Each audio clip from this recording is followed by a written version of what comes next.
Right now on Currents News, people who've lost a relative to COVID-19 could be reimbursed for funeral expenses. Plus, a new study finds a coronavirus variant may be able to break through one vaccine. A church near the southern border is preparing for an influx of migrants. We've always welcomed people to, especially those that are not welcome in other places.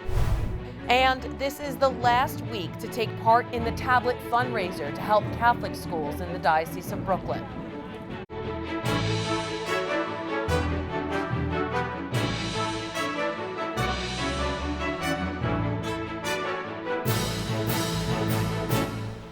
Good evening, I'm Christine Persichetti. If you lost a family member to COVID-19, you may qualify to have some funeral expenses paid back. The Federal Emergency Management Agency, or FEMA, is working to take some financial weight off of grieving families. Jessica Easthope has more on how people can get reimbursed. FEMA is taking applications from people who lost loved ones to COVID-19 and had that burden of an expensive and maybe unexpected funeral cost. They could now be reimbursed up to $9,000. It's just gut-wrenching to realize that there are thousands of people, bodies, lying in morgues, not being buried properly. On Monday, Senator Chuck Schumer and Congresswoman Alexandria Ocasio-Cortez held a news conference in Corona Plaza to lay out the ground rules for the program and why it matters so much to this immigrant-rich neighborhood. This program is one of the first programs that will allow mixed status and undocumented families to get some semblance of relief. According to the program, people can get reimbursed for expenses during every stage of the funeral process, from transportation to identify a loved one's remains to the purchase of a burial plot, as long as you're able to show a copy of a death certificate showing the primary or contributing cause of death was COVID-19, as well as proof of funeral expenses like receipts and contracts dated January 20th, 2020 and after. People can be reimbursed for expenses from that date until December 31st of last year. And as for COVID deaths now, people can get the help as they need it. Those now who can't afford a funeral can get the money to pay for it on into the future. Lawmakers say this program won't undo the damage done by the pandemic, but it will help the New Yorkers who need it most. We can organize collectively, build community power, and we can get the justice that families deserve. Father Manuel de Jesus Rodriguez, the pastor of Our Lady of Sorrows Church in Corona, had at least 100 parishioners die of COVID-19. He says his predominantly undocumented parish is in desperate need of the program. And this is going to be wonderfully helping them to move forward in their lives as families, struggling families in this neighborhood. Many of them are still out of jobless. The unemployment rates in Brooklyn and Queens are both hovering around 13%. Lawmakers encourage everyone to gather their paperwork and make that call to FEMA. In Corona, Jessica Easthope, Currents News. Now, Jessica mentioned transportation to identify remains and burial plots, but there's more you can possibly be reimbursed for. It will also cover transfer of remains, casket, clergy services, use of funeral home equipment or staff, cremation, and headstone costs. There's a new chapel in Queens dedicated to those lives lost due to the crisis. Bishop Nicholas DiMarzio blessed it on Divine Mercy Sunday and installed the new pastor at Our Lady of Sorrows. I now commend to you Father Manuel as your new pastor. Please greet him with your applause. Parishioners in Corona cheered on Father Manuel de Jesus Rodriguez as he was put in charge of the church. He took over in the middle of the pandemic and has worked hard to remember the lost. One of the things that Father Manuel has already done is to have the adoration chapel installed behind the altar, and has assured me that people have signed up. The chapel will stay open 24/7. Corona, Queens has become known as the epicenter of New York City's outbreak. Since the pandemic began, there's been more than 11,000 cases and more than 500 deaths. Meanwhile, in an effort to stop the spread, St. Leo's Church, also in Corona, spent the weekend making sure the most vulnerable are vaccinated. It's the second site at a Catholic church in the neighborhood. The Johnson & Johnson shots were administered in the church's basement. Over the weekend, the church gave out roughly 365 vaccines. Some young people were in line because New Yorkers 16 and older are now eligible for the shot. The South African coronavirus variant may be able to break through the Pfizer vaccine. An Israeli study found prevalence of the variant among patients who received both doses of the vaccine was around 8 times higher than COVID patients who are unvaccinated. The study still requires peer review to verify the results. Researchers say this shows a need for social distancing and masks even after people are vaccinated. Coming up tomorrow, Dr. Robert Tabali will join us to talk about what exactly breaking through a vaccine means and how effective the other shots are compared to variants. Students are excited for the tablet's COVID relief fundraiser, but there are only a few days left to take part. They've been good to me, like my teachers are great and everything. I want to give back to my school. Students are selling subscriptions to the diocesan newspaper. The more they sell, the more money they'll earn for their school and their own tuition. Chorus News' Emily Drooby has more. Flipping through the pages of the tablet, it's something 20 more people will be doing thanks to KILEY QUINN. She's selling subscriptions for the tablet's COVID relief fundraiser, where schools in the Diocese of Brooklyn compete to sell the most subscriptions or renewals to the paper. Students like KILEY earning money for their school and for themselves. And stop the presses because this is the last week. The month-long competition ends on April 16th. It was a good thing for the school and also for me too. It's like you're getting something. Since KILEY has passed the 3-order milestone, she's making $10 a subscription. $5 per subscription also goes to her school, Good Shepherd Catholic Academy, meaning 75% of the $20 subscription is going back to the school. Once I graduate, I won't be here and like I'm gonna miss it and like, you know, it's like they've been good to me, like my teachers are great and everything. I want to give back to my school. It's a competition for all ages, like 4th grader Jane Beggan, who says she sold 5. It can help the school because it's been really fun here and I really like the school. Both the top-selling school and the top-selling student will get a $3,000 bonus. But no matter the outcome, John Alexandra of the tablet says everyone's a winner. We thought that this was a way for students to earn money to help their schools coming out of a very difficult time and to help themselves. Especially with the pandemic halting many of the school's normal fundraisers. There's always lots to do, but definitely what it'll do is it'll go towards improving programs for the students. It also helps kids learn more about the tablet. Good Shepherd had a unique first-hand experience with the power of the media this year when their school was thrust into the spotlight after being forced shut by the city because they were in a COVID hotspot, despite the school itself not having cases. The tablet was a great voice advocating for Catholic education all since last March and certainly this fall while we were shut down. The competition is fierce. Good Shepherd is up against 51 other schools, but heading into the last week, one thing is for sure. Even though only one school can officially win, every single dollar raised is a victory. In Marine Park, Emily Drooby, Currents News. There is still time to participate. If you don't know a student enrolled, you can just go to thetablet.org/COVID relief fundraiser. There you'll be able to select your parish school and subscribe or extend your subscription. The fundraiser runs through Friday. There's a lot more news headed your way. Church leaders spend $100,000 preparing to welcome migrants through their doors. The trial of the police officer accused of killing George Floyd enters its 3rd week of testimony. This as protests erupt in a Minneapolis suburb following a deadly police-involved shooting of an unarmed black man. There are now some big changes to the tablet website. You can get personalized access to the Catholic news you value. Sign up for free at thetablet.org.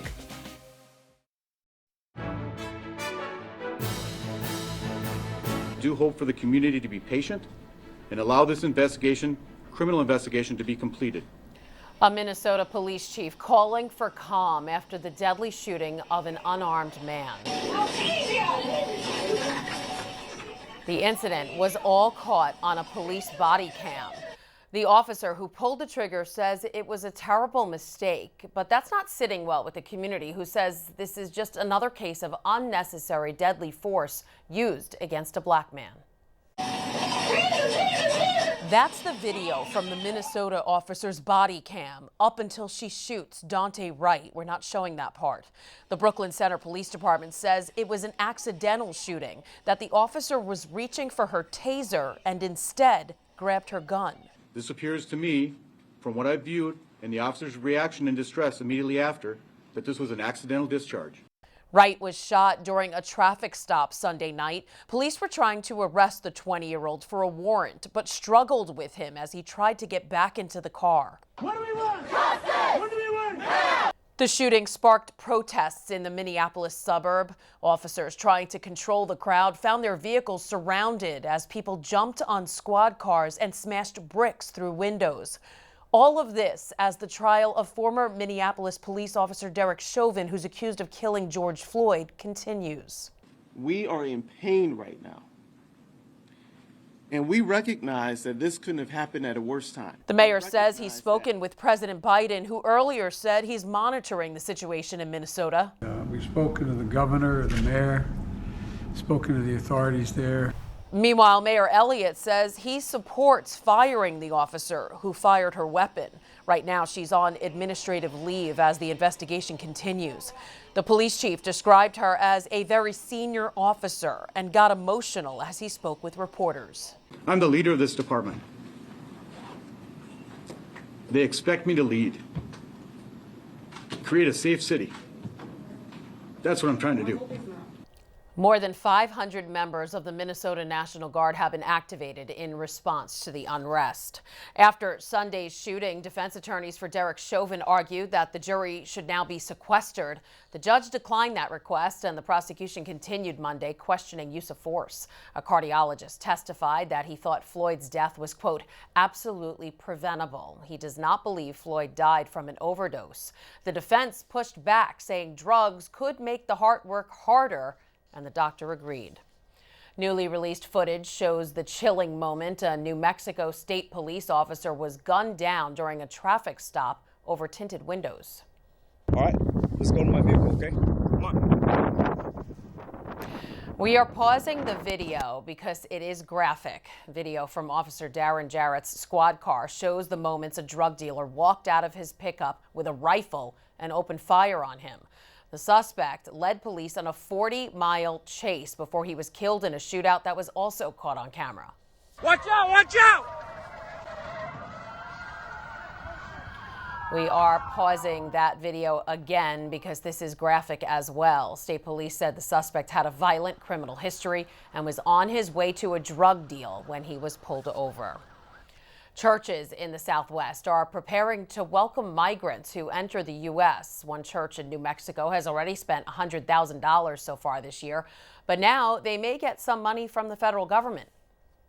We're a tiny little church, so we have a big heart, though. Reverend George Miller is the executive director of the Immigrant Advocacy Center at El Calvario United Methodist Church in Las Cruces, New Mexico. We've always welcomed people to, especially those that are not welcome in other places, so it's been a refuge for people. As the center prepares to welcome migrants, he met with New Mexico Senator Martin Heinrich. We're starting the process of meeting with the sorts of religious organizations, nonprofits, and others who can help address those refugee needs on an on-the-ground basis and make sure that we have, that we're not caught flat-footed, that we have the capacity to do that in a humane and legal and efficient way. Senator Heinrich says unlike past years when these efforts were reimbursed, there's now federal funding available ahead of time.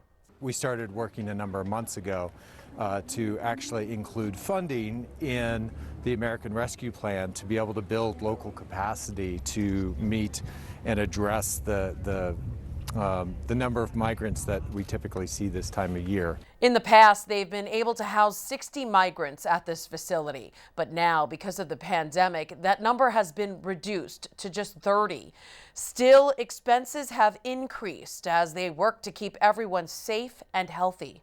It just seems like if you're doing the right thing, the money comes from somewhere. They hope this visit contributes to work that will continue to help their shelter and others in New Mexico stay prepared. We hope to help with the senator to start building that New Mexican infrastructure so we can meet these contingencies as they come about every time.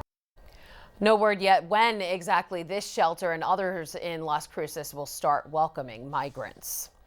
Still to come on Currents News, Pope Francis celebrates Mass on Divine Mercy Sunday at the Church of Divine Mercy. His message to Christians ahead. And after more than a year, Coney Island's amusement parks have reopened their gates to guests. Do you have a story idea or want to share a tip? Email us at newstips@desalesmedia.org or call our 24-hour number, 718-517-3122. We'll be right back.